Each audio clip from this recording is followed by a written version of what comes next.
Bismillahirrahmanirrahim. Assalamualaikum warahmatullahi wabarakatuh. Alhamdulillah kita masih diberi kesehatan dan kesempatan untuk terus melakukan aktivitas kita seperti biasa. Nah, untuk pada kesempatan kali ini kita akan membahas tentang arkeologi Indonesia Islam. Nah, adapun pengertian dari arkeologi Indonesia Islam ini sendiri merupakan studi mengenai peninggalan masa Islam dan temuan hasil ekskavasi pada situs-situs yang berhubungan dengan Islam. Jadi, fokus tinggalan yang kita akan kaji pada arkeologi Indonesia Islam itu sendiri adalah mengenai tinggalan-tinggalan yang berkaitan dengan tinggalan masa Islam, khususnya peninggalan-peninggalan yang ada di Indonesia. Nah, adapun tujuan arkeologi Indonesia Islam yaitu berupaya memahami dan menjelaskan proses, alur, dan jalur sosialisasi Islam di Nusantara, baik pada wilayah-wilayah yang mendapat sentuhan kuat Hinduisme dan Buddhisme maupun yang berada di luar per-indianisasi seperti Sulawesi Selatan dan Tenggara. Jadi kita akan membahas tinggalan-tinggalan Islam di seluruh daratan Nusantara atau Indonesia saat ini, baik itu yang tinggalan langsung budaya Islam yang masih ada, kemudian budaya yang telah bercampur dengan budaya yang ada sebelum Islam masuk di Indonesia, tapi fokus pada tinggalan-tinggalannya, ya. Nah, penelitian arkeologi Islam sendiri itu mencakup, pertama bisa kalian baca di layar ini, mengenai sentuhan komunitas Nusantara dengan pedagang Arab, Persia, Gujarat, dan Cina.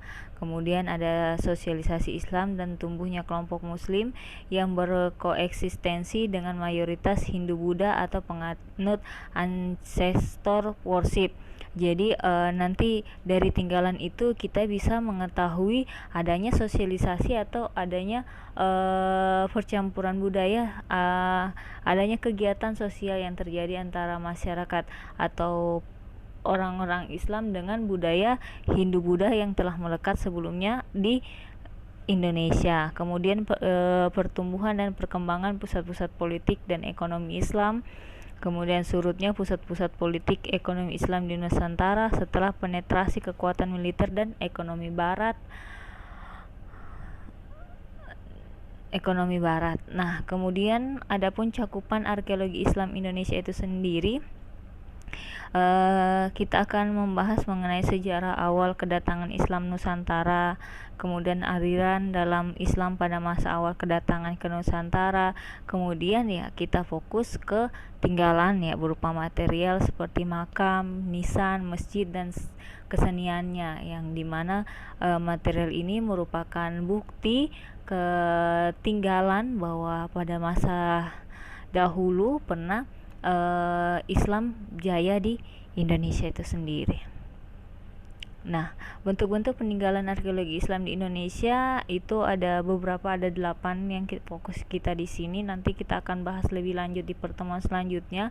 Di antaranya makam, ada nisan, ada masjid, tata kota pada masa Islam itu sendiri seperti apa, benteng-bentengnya, nah naskahnya, tinggalan Islam seperti apa yang membahas di naskah itu, kemudian seni pahat seperti apa yang dominan pada masa Islam, kemudian kaligrafi. Nah, kaligrafinya pada masa Islam di Indonesia itu modelnya seperti apa. Kita masuk ke pembahasan mengenai sejarah perkembangan kejayaan Islam di Islam.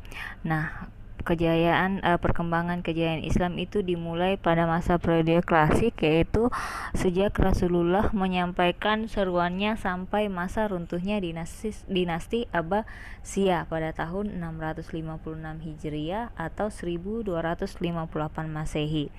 Cirinya adalah tanpa penutup mata atau tidak memandang bulu terhadap adanya dinasti-dinasti kecil, dinasti Umayyah Barat yang berkedudukan di Andalusia dan masa peralihan pemerintahan dinasti Fatimah di Mesir masih ada kekuatan politik yang kuat dan disegani. Dalam periode klasik inilah umat Islam mencapai prestasi-prestasi di bidang kebudayaan. Nah, periode pertengahan yang dimulai sejak runtuhnya dinasti Abbasiyah sampai abad ke-11 atau 17 Masehi. Cirinya adalah kekuasaan politik terpecah dan saling bermusuhan. Osmanli Turki, Mamluk Mesir,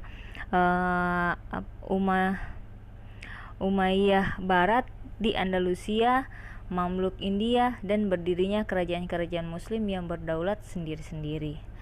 Nah, kemudian ada namanya periode modern, yaitu sejak abad ke-12 Hijriah atau 18 Masehi sampai sekarang. Nah, dalam periode ini umat Islam sudah tidak memiliki kekuatan politik yang disegani. Dinasti Turki Osmanli yang pernah menggedor pintu Wina sudah mendapat julukan the sick man of Europe. Bukan saja Turki sudah tidak mampu memperluas wilayah di wilayah antara Inggris, Prancis, dan Rusia, wilayah Turki Barat seperti sangat kecil dan menjadi rebutan antara kekuasaan besar Barat.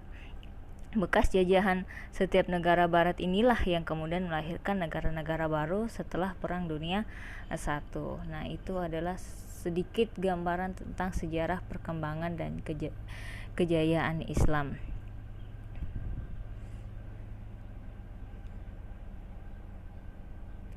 Oke, mungkin itu saja materi hari ini. Semoga bermanfaat, kurang dan lebihnya mohon dimaafkan. Wassalamualaikum warahmatullahi wabarakatuh.